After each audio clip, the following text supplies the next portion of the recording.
Bismillahirrahmanirrahim. Assalamualaikum warahmatullahi wabarakatuh. Kembali lagi di Ngosan, ngobrol santai nggak pakai ngos-ngosan. Alhamdulillah, segala puji bagi Allah yang Maha Kuasa yang pada malam hari ini mempertemukan kita kembali setelah kita sudah lama ya teman-teman sekalian libur untuk Ramadan, kemudian Idul Fitri. Alhamdulillah. Pertama-tama kami ucapkan minal aidin wal faizin, mohon maaf lahir dan batin kepada seluruh penonton semuanya. Semoga amal kita selama puasa diterima oleh Allah SWT, dan juga kita sekarang menjadi kembali lagi pribadi yang baru, pribadi yang siap menyongsong 11 bulan ke depan nih, untuk perjuangan, mulai dari perjuangan pribadi untuk fisik, mental, gitu, spiritual, dan juga khusus untuk kawan-kawan di Patengan perjuangan politik. Dan sudah bersama kami di sini diantaranya salah satu pejuang politik kita. Ya. Ada Bang Median. Ya, Bang Median, gimana kabarnya Bang? Alhamdulillah sehat. Terima kasih Bang ya sudah mau hadir di sini. Teman-teman sekalian, ini sudah ada Bang Median di sebelah saya. Beliau ini insya Allah maju sebagai calon anggota DPRD Kota Pontianak Dapil Selatan Tenggara. Betul Bang ya? Betul. Oke. Nah, sebelum kita jauh melangkah, mungkin kita kenalan dulu lah Bang ya. Siap. Saya Rahmat, itu sebagai pembawa acara. Mungkin Bang Median bisa kenalan dulu Bang, tinggalnya di mana, sekolahnya dulu di mana, jadi kita bisa lebih kenal juga gitu Bang. Siap. Oke, bismillahirrahmanirrahim. Assalamualaikum warahmatullahi wabarakatuh. Waalaikumsalam warahmatullahi wabarakatuh. Ya. Alhamdulillah atas kesempatan ini. Jadi nama saya Median Pratama. Oke. Umur sekarang 36 tahun. Oke. Alhamdulillah istri 1, anak 2. Alhamdulillah. Untuk pekerjaan saya wira swasta di beberapa bidang usaha. Terus sekarang tinggal di Jalan Surya, alumni SMA 1 Pontianak. Dulu tahun 2005 lulusnya. Dulu SD di Jalan Adi Sucipto, Gang Transmigrasi, depan gang.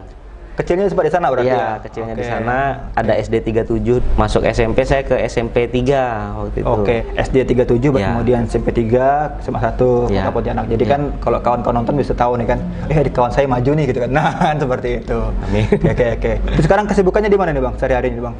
Sehari-hari saya usahanya di percetakan. Tapi nggak ke retail. Lebih ke perdagangan dengan pemerintahan lah. Vendor lah ya. Vendor, betul. Oke. Terus kita ada juga Instagram jualan gadget. Sama servis gadget juga. Tadi saya cek Instagramnya itu iPhone Bang ya? Iya betul. Khusus iPhone. Pas stocking juga ya kan? Lumayan juga nih gitu. Jual iPhone ya. Oke. Baik. Nah, ini kita masuk langsung aja Bang ya. Ketertarikan di politik nih Bang. Ini munculnya dari mana nih gitu? Kok bisa tertarik di politik ini? Memang awalnya orang tua tuh dulu sering ngajak ikut ke acara partai waktu masih ya tamat-tamat SMA. Bapak juga sering dukung siapa gitu dulu kan. Mohon maaf, apakah bapaknya juga pernah anggota dewan? Belum pernah. Ya kebetulan dapat mertua juga mantan wakil bupati. Oh iya? Di Kayong Utara. Oke. Tahun 2008-2013 periode pertama pemekaran Kayong Utara. Ya, dapat sosok idola lah gitu kan. Terus kemudian sempat terlintas pengen nih ke politik. Kayaknya nunggu mapan lah saya pikir kan. Supaya ketika masuk nggak nyari harta lagi gitu. Kenapa sekarang? Saya pikir ya batas mapan tuh sampai mana sih? Sampai punya apa sih? Akhirnya saya merasa paling nggak saat ini alhamdulillah minimal saya nggak punya hutang. Ya udah nggak punya hutang, nggak ada beban apa-apa. Ya udah insya Allah nih. Bismillah maju. Bismillah. Nah, kalau untuk hitungan politisi ya, di bawah 40 ini kan hitungannya muda gitu ya. Nah, maksudnya apa trigger yang memancing gitu? Apa ada motivasi tadi dari mertua atau dorongan pribadi, atau ada dari mana munculnya nih Bang? Apa keresahan yang muncul sehingga memotivasi Abang untuk maju? Jadi saya punya latar belakang keluarga yang terjerat narkoba. Makanya ketika saya mulai pelajari apa sih powernya politisi ini gitu kan, mungkin saya bisa cari tahu lewat jalur politik gitu. Alhamdulillah ibu saya tuh sempat rehab 6 bulan waktu itu, Bang Ahmad. Di Lido kami tiap bulan berangkat jenguk. Terus bapak juga udah meninggal 6 bulan lalu. Berduka. Iya. Jadi yang meninggal ada lagi paman juga. Terus ada beberapa juga kayaknya masih aktif. Jadi saya merasakan benar efek rusaknya barang tersebut. Yang dulunya punya macam-macam jadi habis semua. Terus berantakan, di mana-mana terjadilah kayak gitu. Makanya saya lihat ini bukan soal pendidikan, karena yang pintar pun Bisa ada yang kena, iya. bukan soal kemiskinan, yang kaya pun banyak kena. Nah, efek yang saya rasakan ketika mama saya berhasil rehab, teman-teman keluarga yang anaknya terjerat masih ya kan, pada penasaran gimana gitu ya. Gimana mama bisa rehab. Alhamdulillah berubah total kan, mama kan udah jauh lah pokoknya dari yang sebelum, malah lebih baik gitu. Sebelum rehab lebih baik lagi malah sekarang gitu kan, dari yang sebelum rehab. Akhirnya saya sering dampingin. Ada orang tua pengen bawa anaknya gitu kan, ayo saya temanin ke BNN gitu kan. Cara rehabnya gimana, saya temanin sampai selesai gitu. Jadi mungkin di antara motivasi saya tersebut, saya pengen memudahkan orang untuk rehab.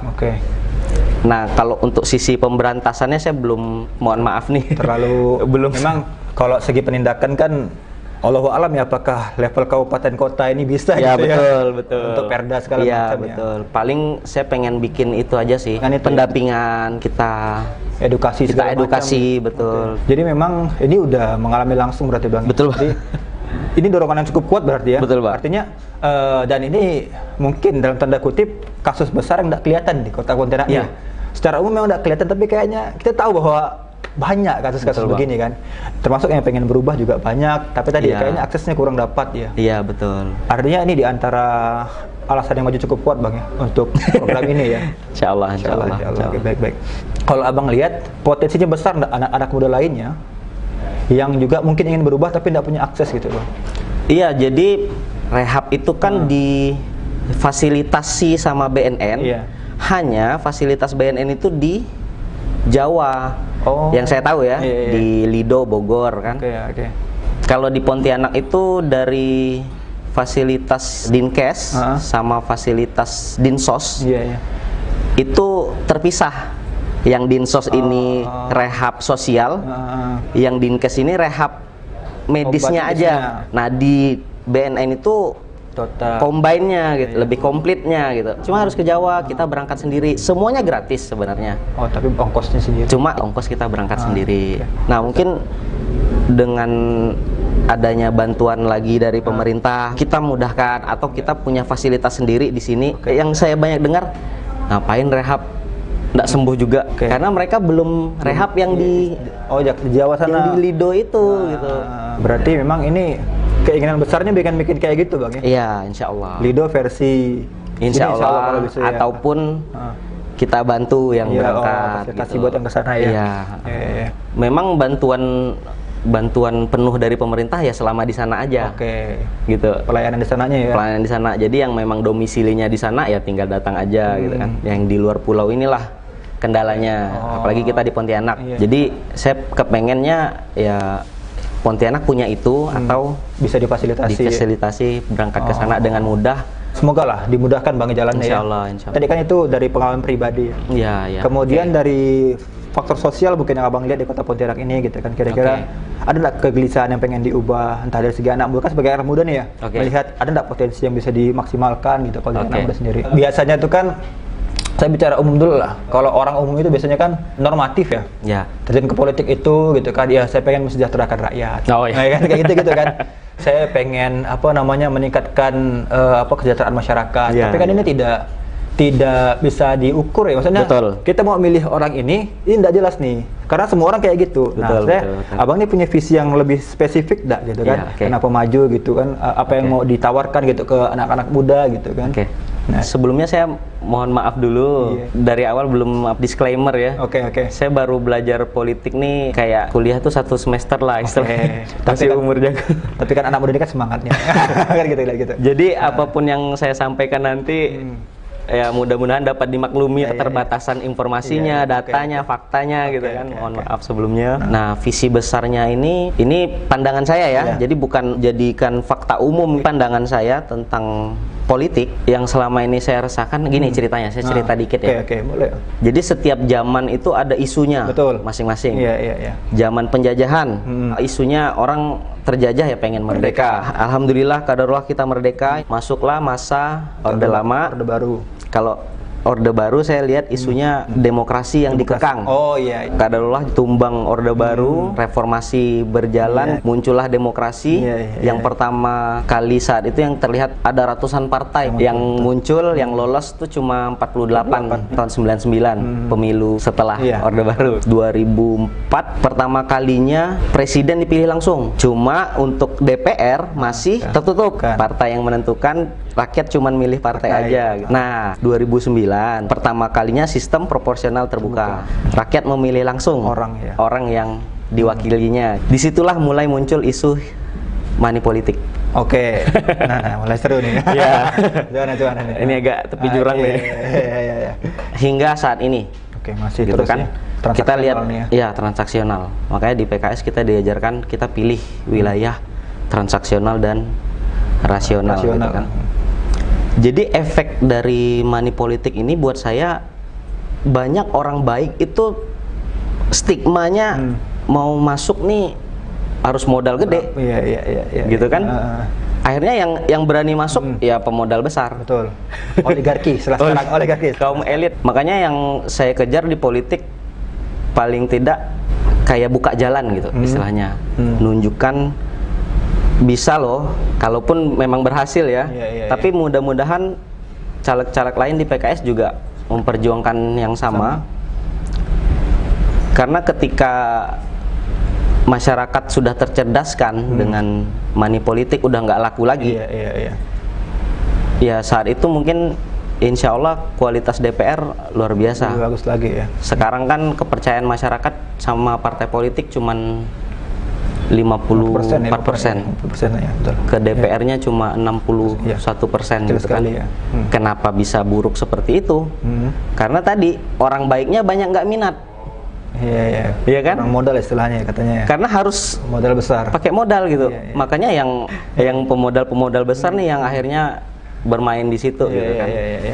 Yang akhirnya ketika jadi boro-boro mau mengabdi, orientasinya ya balikin modal dulu. Buat yang kalah itu jadi judi. Itu pandangan saya ya. Yang buat saya tertarik itu ucapannya Pak Mahfud MD. Waktu beliau cerita ketua KPK dulu, Abraham Samad, beliau menyampaikan kalau korupsi tambang kalau dihapuskan di Indonesia, seluruh masyarakat Indonesia itu bisa dapat 30 juta per bulan. Itu baru tambang doang, belum segi-segi yang lain. Saya membayangkan ketika pemerintahan sudah sangat bersih, kita sudah di posisi itu, mungkin isunya lain lagi, Bang Rahmat. Betul. Isunya mungkin kita mau sedekah tuh bingung. Siapa nih yang mau disedekah? Betul, karena sejahtera semua. Iya, insya Allah. Nah, jadi visi besar Abang ini pengen membuktikan lah istilahnya ya, bahwa politik ini tidak harus money politik gitu ya. Paling enggak yang kita kejar itu, kalaupun nggak bisa melepas stigma itu, kita kikis lah. Suatu saat teman-teman kita, orang-orang baik, orang-orang hebat, mereka mau terjun ke politik nggak mikir modal. Masuk aja. Kita break dulu nih Bang ya.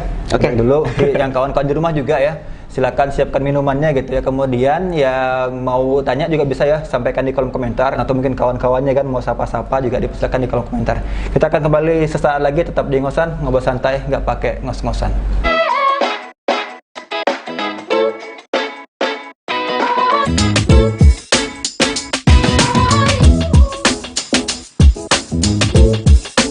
Agak santai Bang ya. Tadi kayaknya kita sebelum kamera nyala ngomongnya ngalir gitu ya. Pas kamera nyala mulai agak tegang lagi. Cuman kita usahakan tetap santai lah. Insyaallah. Terus tadi kan Abang juga punya cita-cita lah ibaratnya. Dorongannya kan pengen berusaha idealis gitu ya. Betul. Cari target pemilihnya pemilih yang rasional gitu ya, bukan rasional. Nah tapi kan ini kan kalau kata orang dulu nih, ini paling semangat anak muda ya kan. Agi belum jadi memang kayak gitu.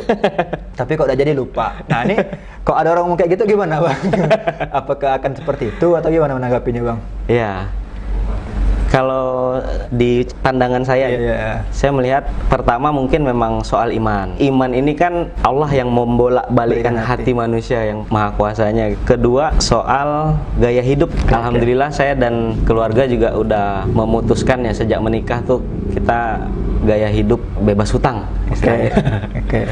Karena saya pribadi ya, waktu saya mengalami sendiri, dulu waktu saya masih semangatnya anak muda jadi pengusaha, apa-apa kita pengen tunjukin, pengen buktikan. Jadi kredit mobil buat direntalkan. Jadi karena hutang tadi, kita jadi nggak peduli namanya tuh halal haram gitu jadinya. Oh, karena buat hutang iya gitu gitu kan. Nah, apalagi di dunia percetakan saya banyak sekali kayak markup harga gitu kan, minta nota kosong gitu kan. Ya demi bayar hutang nih kita nggak peduli soal itu gitu kan. Apalagi soal kita pakai ini ya, alhamdulillah saya juga udah menjaga dari software komputer segala macam kita yang beli kita gitu kita ya. sampai ke takutnya sampai di sana gitu kan.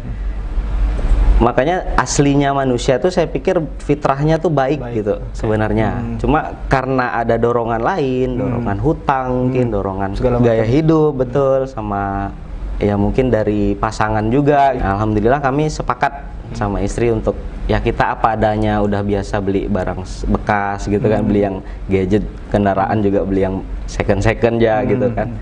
Jadi banyak orang bilang kalau nggak ngutang nggak bisa punya barang. Ya kalau kami mikirnya mending nggak punya barang daripada banyak ngutang. Oh, oke. Gitu. Karena yang saya pernah baca di hadis Rasulullah, janganlah kalian meneror diri kalian sendiri, padahal sebelumnya kalian dalam keadaan aman. Oh. Sahabat bertanya, apa itu ya Rasulullah? Itulah hutang. Jadi hutang itu teror buat kita sebenarnya. Itu pandangan pribadi ya. Iya. Itu kan pandangan pribadi, prinsip pribadi. Iya. Jadi ketika orang bertanya, kau nanti bakal berubah nggak? Iya. Setelah di dalam. Ya itulah benteng saya. Mungkin dengan saya nggak ada hutang, saya nggak ada ambisi apa-apa di dalam gitu. Insya Allah.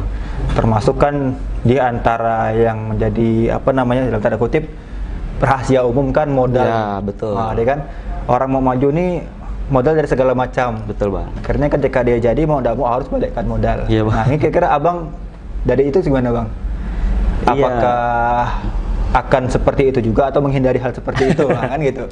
Makanya tadi dengan visi saya tadi yang saya kejar di sini adalah ingin mengikis stigma tentang masuk politik itu harus pakai modal, supaya teman-teman nih, teman-teman kita, teman-teman saya juga banyak yang oke, kalau emang berhasil kita ikut katanya. Banyak yang juga kepengen nih periode berikutnya udah pada ancang-ancang juga nih. Oke. Nah, gitu. Nah, itu masuk juga berarti. Kenapa kemudian milih PKS? Nah, ya betul. Nah, kenapa kemudian ke PKS nih gitu? Oke. Apa nilai jual yang besar atau kenapa tertarik ke PKS gitu, Bang? Ya, tadi dengan idealisme tadi ya. Waktu saya pertama kali terklik lah istilahnya kan, pengen nyalek nih karena ada yang ngomporin, kita ada cerita. Cuma dia partai lain. Terus selama ngobrol dengan dia tuh dia memang motivasi saya supaya ya asal mau kerja aja bah gitu kan. Cuma diskusinya nih duit terus gitu kan. Oke. Jadi kayak kita ini kayaknya nggak cocok nih di badan gitu kan. Kemudian saya cari teman-teman lain yang di partai lain. Nyalon lagi nggak? Ya kan? Ngapa kau mau nyalek juga katanya kan? Gimana tuh? Aku sih nggak tahu nih nyalek lagi nggak nih, soalnya abis banyak nih kemarin. Ceritanya nih gitu lagi gitu kan, sama lagi ke partai ketiga juga kayak gitu juga ceritanya. Akhirnya saya teringat sama Tovani, sekjen kita kan. Kebetulan adik kelas saya juga. Pas ngobrol nih ya kayak nyambung gitu ya. Kayak sesuai nih idealisme kita gitu kan. Akhirnya cerita sama beliau, bener nih Pan, kita bisa kayak gini nih dengan idealisme kita nih. Insya Allah bisa Bang, di sini Bang kita nggak ada apa-apa gitu. Oke. Dan kebetulan juga waktu itu mertua pertama kalinya nggak sengaja ketemu bareng di Hotel Ibis kemarin kan, kita acara Pak Alifuddin waktu itu kan. Kaget saya ketemu mertua di situ kan, padahal nggak janjian ya? Nggak ada janjian, beliau rupanya diundang temannya. Akhirnya komentar beliau, oh beda ya PKS nih ya, orang-orangnya sederhana gitu kan, biasa-biasa aja. Beliau yang istilahnya veterannya di politik ya kan.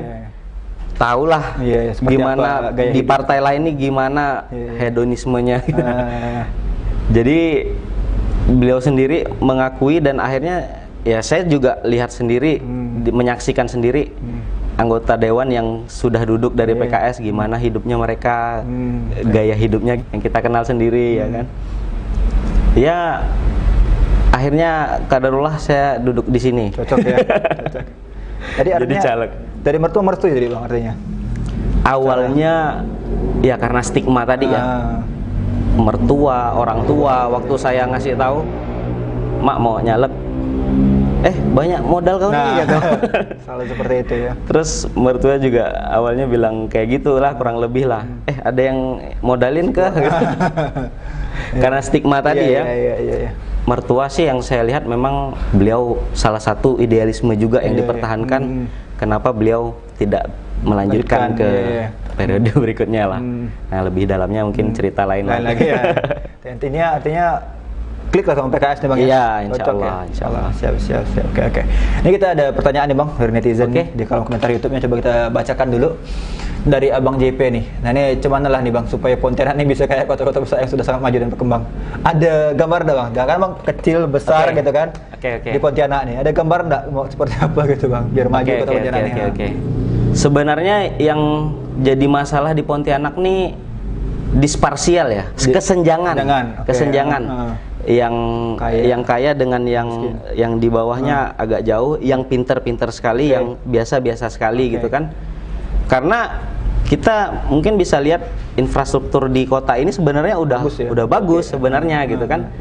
Cuman yang bawah ini menyerap ya, kita kan programnya pemimpin kita tentang Pontianak Smart City gitu kan. Cuman kurang diserap sama yang di bawah sekali. Yang di bawah. Terus mungkin kayak kami generasi kita pengen anak-anak sekolah yang terbaik, cuma mahal gitu kan. Sekolah yang bagus tuh swasta. Jadi mungkin saya membayangkan ketika di posisi tertentu, mungkin ini levelnya menteri atau presiden, gimana caranya membuat pendidikan sekolah negeri ini setara dengan yang swasta kualitasnya, ya mungkin dengan kualitas gurunya segala macam. Fasilitas, ya. Karena saya lihat kayak seperti Singapura, itu kan merdekanya dia pisah dari Malaysia itu kan tahun 64. Ya kan lebih muda dari kita. Tapi perkembangannya kita lihat sampai saat ini kan berbeda jauh, karena ketika awal dia mulai merdeka itu kan pengangguran luar biasa. Tapi yang jadi perdana menterinya saat itu target utamanya nih SDM dulu ya. Ya, SDM dulu yang ditingkatkan. Gitu. Nah, mungkin dengan terkait lagi dengan money politik tadi ya. Ketika pemerintahan sudah diisi dengan orang-orang baik, ya kan, stigma tadi udah hilang, orang-orang baik udah bertarungnya, mungkin kayak saya yang tamat SMA nggak laku lagi, karena yang nanti bertarung nih hebat-hebat, lulusan luar negeri. Di posisi tersebut, ya pendidikan kita mungkin insya Allah sekolah luar biasa tapi gratis, kesehatan gratis, ya kan, korupsi juga kita bisa tekan sampai terendah sekalipun gitu. Berarti termasuk yang mau di isu utama juga dengan pendidikan ya? Kalau pendidikan. Pendidikan juga ya. Oke. Baik, ini kita lanjut nih Bang, ada pertanyaan berikutnya dari Petani Kebun Official gitu ya. Assalamualaikum warahmatullahi wabarakatuh. Waalaikumsalam warahmatullahi wabarakatuh. Saya Fajar, 28 tahun, insya Allah BCAD dari PKS Sekadau. Wah, anjir Sekadau nih Bang, nonton luar biasa. Makasih ya Bang Fajar ya. Trik yang bisa kita bawa nih Bang untuk meyakinkan pemilih bahwa pemuda ini bisa ikut politik bukan sekedar saja. Jadi ini juga umum ya, bahwa kan ada stigma umum nih, bahwa kayaknya kalau anak muda ngisi calon anggota dewan itu biasanya cuma ngisi-ngisi ya. Iya, betul. Memenuhkan kuota. Nah, ini gimana meyakinkan orang bahwa kita ini serius gitu kan. Anak muda ini bukan memenuhkan kuota gitu Bang. Iya. Gimana Bang meyakinkan itu Bang? Jadi saya kaget juga nih ya responnya ya. Saya pikir view-nya cuma berapa? Iya, insya Allah. Masya Allah, alhamdulillah banyak yang ini. Jadi apa ya? Kita nggak bisa meyakinkan orang dengan kata-kata kan? Iya. Kita tunjukkan aja sebenarnya. Jalan ya. Jadi Kalau soal trik ya, saya cerita yang tadi aja ya. Abang alami lah untuk meyakinkan kawan-kawan ini gimana bang caranya bang? Saya kalau strategi sih ya, di awal saya nggak terlalu jor-joran. Sampai saat ini pun saya belum ada upload ke media sosial. Jadi itu pun teman-teman yang dorong gitu kan. Mereka yang bikin story sendiri, poster-poster saya yang belum posting, mereka udah alhamdulillah udah banyak yang bantu posting kan gitu. Jadi memang strategi saya waktu awal-awal memulai ini, saya cari di YouTube apa sih politik. Saya ketemu tuh kayak sekolah politik, gitu kan. Setelah saya sering nonton, dia pas lagi ada webinar, saya ikut webinarnya, daftar. Ya modal-modal dikit lah gitu kan. Namanya ilmu gitu kan, investasi. Terus di situ yang saya tangkap, kalau kita mau pakai rasional, gitu kan, untuk menyentuh kawan-kawan yang rasional, kita sentuh secara pribadi gitu. Makanya saya mulai tuh hari-hari lihat Facebook. Ada siapa nih ulang tahun, saya japri langsung. Saya tegur dulu. Hey, gitu kan, apa kabar? Alhamdulillah baik katanya kan. Dirgahayu saya bilang gitu. Paling gitu aja saya sentuh pribadi. Terus tapi saya belum bilang mau ini gitu. Dah lewat. Besoknya siapa lagi gitu kan. Nah, mulai masuk ke lebaran kemarin kan, ada momen nih. Kita bikin kartu ucapan lebaran. Tapi di situ ada nama personal tersebut. Gitu. Kita bikin. Responnya Masya Allah, kawan-kawan yang dulunya biasa aja, jadi ada namanya nih, kan? Sentuhan pribadi ya. Nggak repot ke kau bikin? Ya memang ginilah caranya, ya kan? Kita beda strategi gitu kan? Kalau saya yang strateginya transaksional, mungkin nggak repot-repot nyari kawan, langsung aja gitu kan? Tapi karena kita strateginya berbeda, gitu kan? Ya kayak gitu kita bagikan. Lebih keras ya. Iya, Masya Allah responnya pun berbeda dengan ya kita tanpa sekadar kartu nama biasa sebar biasa gitu kan. Jadi ya ini ya buat Bang Fajar ya, bahwa ya kalau mau meyakinkan orang ya tunjukkanlah keseriusan Bang ya. Iya betul. Karena kan nggak bisa dengan kata-kata. Betul kan. Memang betul serius mau maju tuh, kan kita memang serius gitu kerjanya. Kerjanya juga serius gitu ya. Sampai tadi kan japri satu-satu. Iya betul. Kartu ucapan bikin satu-satu kan lumayan ngedit-ngedit tuh kan. Iya. Satu-satu kan. Betul Bang. Iya kan? Daripada kita sibuk merubah orang gitu kan. Ya kita cuma bisa ngerubah diri kita sendiri. Ya tutup telinga lah maju aja gitu kan. Alhamdulillah saya pernah 4 tahun di multi level marketing. Pengalaman juga nih ya. Jadi kita udah terbiasa dibully gitu Bang. Jadi nggak udah kebal ya istilahnya dengan bully. Alhamdulillah ya, nggak tumbang dihina, tak terbang dipuji gitu kan. Biasa aja gitu, jalan aja gitu. Apa kata orang nggak ngaruh lah, alhamdulillah. Tadi ya kembali Bang Fajar tuh ya. Ini buat juga kawan-kawan lain ya yang masih muda gitu ya, yang dianggap tidak serius gitu ya. Tunjukkanlah keseriusan gitu ya. Kita lebih keras daripada orang-orang lainnya. Sehingga nampak serius memang gitu. Betul. Masih ada nanya nih Bang. Dari Farid Ramadan gitu ya. Ini anak muda sekarang katanya banyak hawanya. Kan emosinya meledak-ledak. Betul gak stigma ini Bang? Ibaratnya cuma panas-panas sebentar ya. Benar gak sih? Panas-panas sebentar. Tadi kita bahas tadi kan gimana Bang? Betul lah seperti itu anak muda itu? Saya merasa dari saya muda dulu, memang saya nggak hawa sih dulu ya. Sampai selesai, saya apa-apa saya selesaikan gitu. Di multi level marketing pun saya kerjakan sampai mentok gitu. Terus ke percetakan pun saya udah belasan tahun gitu kan, udah ada 12 tahunan lah gitu kan. Saya kerjakan sampai selesai gitu. Nah kemudian berikutnya nih ada dari Pontianak Inovasi. Bisa nggak ya kira-kira harga BBM turun lagi? Insya Allah ketika negara bebas korupsi, tadi kan seperti yang kita andai-andaikan tadi kan, semua lini korupsi sudah hilang. Kita bisa jalankan berbagai subsidi, ya kan? Subsidi pendidikan, subsidi BBM. Jadi subsidi bukan dari hutang negara, tapi dari kekayaan negara sendiri. Artinya pemilih ini berpengaruh gitu ya? Betul. Masyarakat sebagai pemilih nih. Betul. Jadi gini Bang, yang saya tangkap, kalau birokrat, aparat, korupsi, itu bukan salah kita. Karena bukan kita yang memilih mereka di posisi tersebut, ya kan mereka daftar sendiri, jadi gitu kan. Tapi kalau kepala daerah, eksekutif, Iya. legislatif, Iya. itu kita yang pilih loh. Betul, masyarakat yang milih ya. Masyarakat yang milih. Kenapa orang kayak gini bisa naik?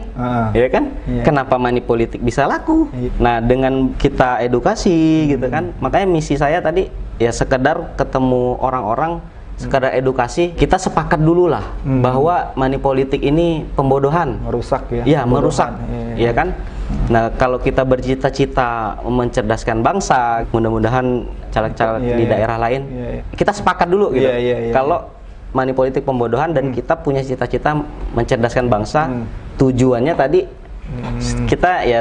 kita mau sedekah nih bingung nanti mau ngasih ke siapa. Targetnya gitu ya. Kayak cerita zaman-zaman sahabat dulu. Iya, betul. Baik. Itu tadi ya.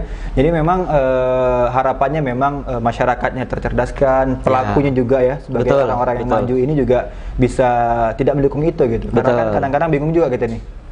Masyarakatnya kan dikasih mau-mau ya gitu. Iya bang. Gitu kan. Kita nggak bisa nyalahkan juga. Ya itulah. Dua pihak lah nih ya. Iya bang. Kalau masyarakat cerdas pun ditawarkan juga ada mau kan. Betul. Nah, kan tergantung lah dua-duanya lah. Karena saya pernah pernah mendengar nih bang ya di udah mau break atau belum? Udah aja dulu. Gak apa ya dikit ya. Ada senior saya dulu beliau pernah di Kesbangpol di Putu Sibau. Karena beliau sangat aktif sekali pendidikan politiknya di sana katanya ya. Saya nggak tahu nih. Iya. Jadi katanya justru di sana udah bagus, money politik katanya udah justru jadi bahan untuk menjatuhkan yang lain. Ketika ada caleg yang mau main itu, lapor. Jadi bisa diskualifikasi mungkin gitu kan. Jadi malah rebutan cari temuan. Gitu. Yang berani-berani main dilaporkan. Iya, justru kayak gitu. Nah, mudah-mudahan di Pontianak yang harusnya nih lebih maju ya secara informasi dan lain-lain. Iya betul. Mudah-mudahan Pontianak bisa. Ya harapannya berarti kan contohnya sudah ada kan? Betul. Bisa gitu. Sudah ada dan sebenarnya di kota-kota besar udah ini bang. Iya, udah umum kayak gitu. Udah money politik nih emang udah nggak laku sebenarnya. Iya. Mungkin kita aja yang perlu lebih jauh mainnya nih. Iya. Oke, baik. Ini kok udah ngomong money politik nih, bisa kemana-mana nih. Betul, kita break dulu bang ya. Dulu, kita break sejenak. Teman-teman sekalian, silakan ya kalau mau komentar, sampaikan pertanyaannya di kolom komentar. Kita tetap di Ngosan, ngobrol santai nggak pakai ngos-ngosan.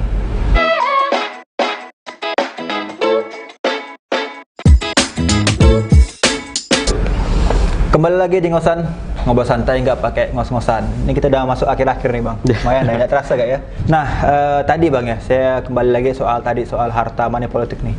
Jadi kan abang punya prinsip sama keluarga ya, bahwa hidup sederhana, tanpa hutang, gitu kan, apa adanya, barang-barang second. Betul.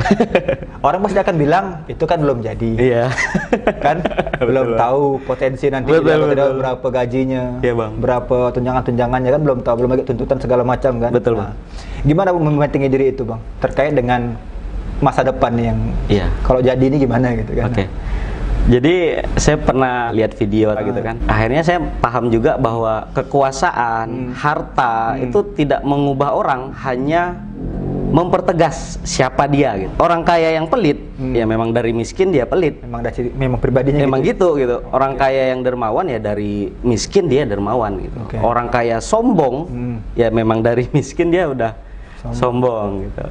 Makanya teman-teman, keluarga, ya alhamdulillah paling kenal saya. Teman-teman yang awalnya ketika saya ceritakan idealisme ini, saya sempat sedikit melenceng gitu. Teman-teman pada respect awalnya tentang idealisme yang prinsip-prinsip yang saya pegang. Tapi ketika saya mulai melenceng, kan banyak calo ya nawarin kita punya berapa suara. Cara mudah lah gitu ya. Cara mudah. Namanya politik praktis ini kan harus praktis sebenarnya. Jadi saya sempat terpikir untuk kayaknya ini bisa deh kalau udah jadi dikasih reward gitu kan. Kita buktikan kalau kamu bisa kasih berapa. Saya pas mau bikin kayak gitu, saya ceritakan lagi ke teman-teman. Mereka marah sebenarnya. Kau nih ya bahasa kita ya. Kau nih yang tadinya idealis jadi realistis, pengen menang juga jadinya akhirnya. Yang awalnya kita respect karena kita nggak peduli menang kalah. Yang penting kita berjalan dengan prinsip-prinsip yang kita pegang. Jadi kawan-kawan alhamdulillah peduli sekali karena ini harus dipegang kuat, tidak boleh melenceng sama sekali. Ya mudah-mudahan tadi Allah yang membolak-balikan hati. Iya. Mudah-mudahan kita semua dilindungi apa yang kita pertahankan. Ya paling kawan-kawan khawatirnya ketika ada orang baik yang menonjol tuh biasanya digemboskan gitu. Iya, itu yang Karakternya bakal itu kan gitu kan, bahkan sampai terancam pidanakan segala macam. iya, dikriminalisasi segala macam. Ya semuanya saya pikir kuasa Allah lah. Artinya Kita berserah aja. serah kepada Allah ya. Jadi memang tadi Bang ya, bentengnya ada keluarga, ada kawan-kawan tadi. Betul, Bang. Dan memang tadi prinsipnya itu ya, harta ini tidak mengubah orang. Betul. Itu mempertegas seperti apa orang itu ya. Oh, luar biasa sekali ini ya. Semoga apa yang diperjuangkan bisa terrealisasi Bang. Artinya tetap dengan idealismenya gitu kan. Iya. Seperti itu. Nah, ini terakhir nih Bang. Kira-kira apa yang mau disampaikan nih Bang kepada kawan-kawan, keluarga, calon pemilih lah ibaratnya ya. Artinya harapan kedepannya seperti apa nih Bang kalau Abang sendiri? Oke. Ya mudah-mudahan kita sepakat tadi bahwa money politik ini ya cukuplah dikikis sedikit-sedikit supaya orang baik, teman-teman kita yang punya idealisme yang mungkin lebih hebat nantinya kan, dia lulusan mana gitu kan.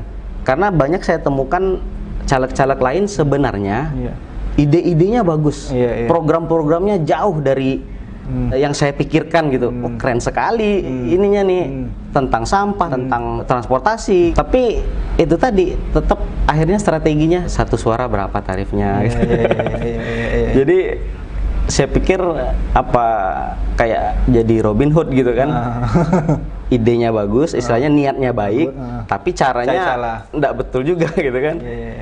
Jadi kita kalau mau baik ya baik sekali lah. Kita pakai namanya politik putih istilahnya kan kalau di sini kita. Makanya kita pisahkan, terus ya mudah-mudahan tadi anak-anak muda kita nggak usah dengarkan itu kan. Tadi stigma segala macam. Iya, stigma itu nggak tumbang dihina tadi kan, nggak terbang dipuji gitu kan. Makanya kita nggak usah cepat mudah di sanjung-sanjung gitu.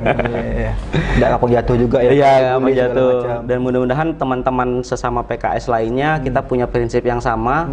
Karena terus terang banyak orang berharap dengan PKS. Sebenarnya ini orang-orang rasional ya.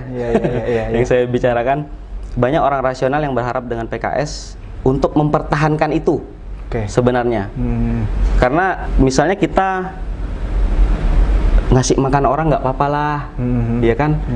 Terus sekedar kasih nongkrong, ngopi, ngumpulkan orang gitu kan.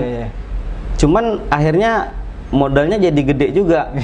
Cita-cita kita yang awalnya masuk politik itu sebisa mungkin, semurah mungkin, seterjangkau mungkin supaya semua orang hebat bisa masuk. Dengan adanya pengecualian tadi, jadi akhirnya kosnya mahal juga. Mahal juga akhirnya kosnya, karena sekecil apapun pemberian kita kepada pemilih itu termasuk nyogok. Ya kalau mau sedekah segala macam, kalau bisa di luar ini dong, di luar pemilu dong.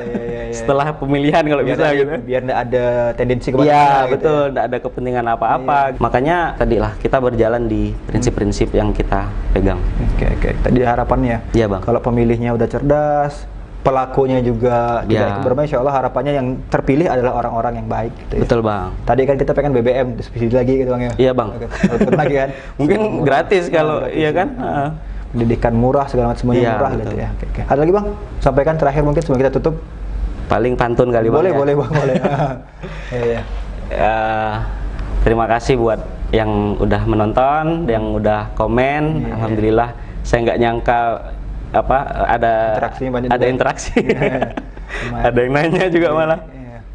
Paling ada satu pantun yang saya dapat dari Fajar Sad Boy ya. Jadi saya kutip lah ya pantunnya. Kalau ada lampu, jangan cari lilin.